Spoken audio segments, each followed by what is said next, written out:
Assalamu alaikum dear students. Today we discuss the biomechanics topic, forms of motions, vector and scalars, speed and velocity, and different kinds of motions.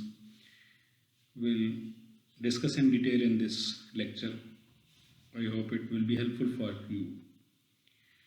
Forms of motion. In the word mechanics, there are four basic types of motions. These four types are rotatory, oscillating, linear, and reciprocating. Each one move in slightly different way, and each type of achieved using different mechanical means that help us understanding linear motion and motion control. तो motion की जो forms हैं उनके बारे में हम पढ़ेंगे कि वो कौन कौन सी हैं। बुनियादी तौर पर ये चार टाइप्स हैं जिनको बयान किया गया है। नंबर 1 पे है rotatory motion. Rotatory motion is anything that moves in circle. Rotate करना एक जगह से दूसरी जगह सर्कल में। This type of motion was among the first discovered in initial time. ये सबसे पहले पुराने वक्तों में ईजाद की जाने वाली सबसे पहली जो किस्म है मोशन की। Think of spinning wheel on which people spoon wool. A car's engine works the same way, like linear cylinders. Rotatory actuators are used across wide range of industrial and common electric and hydraulic options. तो ये दायरवी हरकत, circle में हरकत, जिस तरह एक खिलाड़ी अगर 400 मीटर दायरे में दौड़ता है तो वो रोटेटरी हरकत कर रहा है। इसी तरह व्हील की जो है ये हरकत है जो प्रोग्रेस की अलामत माना जाता है, व्हील की अलामत को, तो पहिए की हरकत ये रोटेटरी मोशन में आती है। यानी आपका घूमना, अगर आप हैमर को संगली के साथ पकड़ते हुए घुमाते हैं तो वो हैमर की जो हरकत है वो रोटेटरी हरकत कहलाएगी। Oscillating motion, something that oscillates, moves back and forth. अगर कोई चीज़ और आगे पीछे हरकत करती है तो उसको हम ऑसिलेटिंग मोशन कहते हैं। Anything that repeats the motion cycle after a certain period is considered to be oscillating.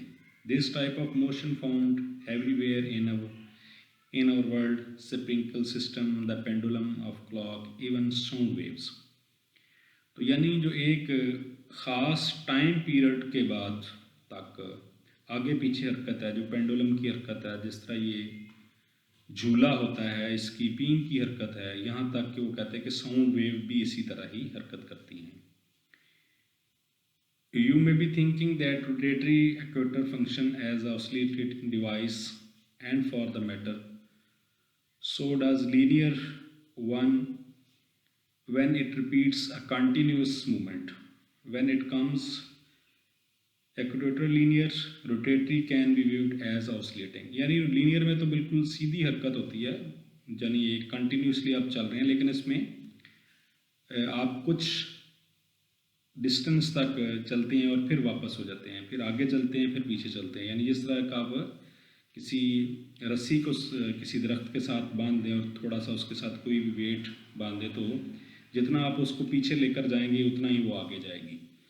तो यानी बैक एंड फोर्थ जो हरकत है, इस तरह पेंडुलम की हरकत है या क्लॉक जो है उसकी हरकत है, तो ये ऑसिलेटिंग मोशन कहलाती है। नंबर 3 पे है जी linear motion. Simple enough linear motion is anything that moves in straight line. सीधी लाइन में जो हरकत है वो लीनियर मोशन कहलाती है। Like our linear equator, time as far as we know move in linear fashion. Just like a rotatory device, you can find linear cylinder in electric, pneumatic or hydraulic option. They have driven the field of automation, manufacturing, robotics and other into a new age, because in a past rotatory motion was the only means to create motion. तो linear motion में जो सीधी हरकत है, जिसमें आप कहीं आगे पीछे नहीं जाते बल्कि सीधा हरकत करते रहते हैं। यानी 100 मीटर अगर स्प्रिंटर है तो उसकी जो हरकत है वो सीधी हरकत है। फुटबॉल का अगर खिलाड़ी सीधा बॉल को लेके जा रहा है, किक कर रहा है, तो वो भी उसकी सीधी हरकत है। साइकिल चलाते हुए अगर किसी खिलाड़ी को सीधे उसके पाँव और पहिए की हरकत को नज़रअंदाज कर दिया जाए तो बाकी जो उसकी साइकिल की सीधी हरकत है वो लीनियर मोशन कहलाती है। अब है जी वेक्टर एंड स्केलर, सिमती मकदारें और गैर सिमती मकदारें। Mathematicians and scientists call quantity which depend upon direction a vector quantity, जिसमें डायरेक्शन दरकार होगी वो वेक्टर क्वांटिटी होगी। A quantity which does not depend on direction is called scalar quantity, और ऐसी क्वांटिटी जिसके लिए डायरेक्शन ज़रूरी नहीं होगी, सिमत ज़रूरी नहीं होगी, वो स्केलर कहलाएगी। Vector quantities have two characteristics, magnitude and direction. Scalar quantities has only magnitude. तो वेक्टर में उसकी बुनियादी इकाई के साथ साथ डायरेक्शन का तयन होना भी ज़रूरी है, और स्केलर में सिर्फ उसकी बुनियादी इकाई ही काफ़ी है। Vector quantities have two characteristics, magnitude and direction. Scalar quantities have only magnitude.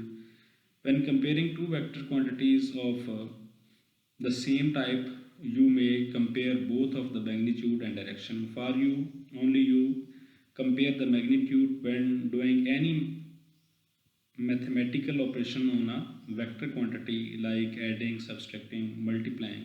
You have to consider both the magnitude and direction. This make dealing the vector quantities a little more complicated than scalar. तो यानी vector quantities ऐसी होती हैं जिसमें सिमत का जिक्र किया जाता है, क्योंकि अगर आपसे कहा जाए जैसे आप खिलाड़ी हैं, स्पोर्ट्स फील्ड से आपका ताल्लुक़ है, तो 5 कदम हट जाएं, तो it is difficult for you कि 5 कदम किस तरफ को आना है। अगर आपको कहा जाए कि 5 कदम बजानब मशरिक़ हट जाएं, तो ये समझ लें कि आपका हटना जो है ये वेक्टर हो जाएगा, जबकि जिसमें सिमत का तयन नहीं है कि एक कार जो है वो 100 किलोमीटर फी घंटा की रफ्तार से जा रही है, तो ये स्पीड है कार की। लेकिन जब कभी हम जहाज़ का तज़किरा करेंगे कि जहाज़ 800 किलोमीटर फी घंटा की रफ्तार से बजानिब मशरिक़ जा रहा है, तो ये वेलोसिटी कहलाएगी। तो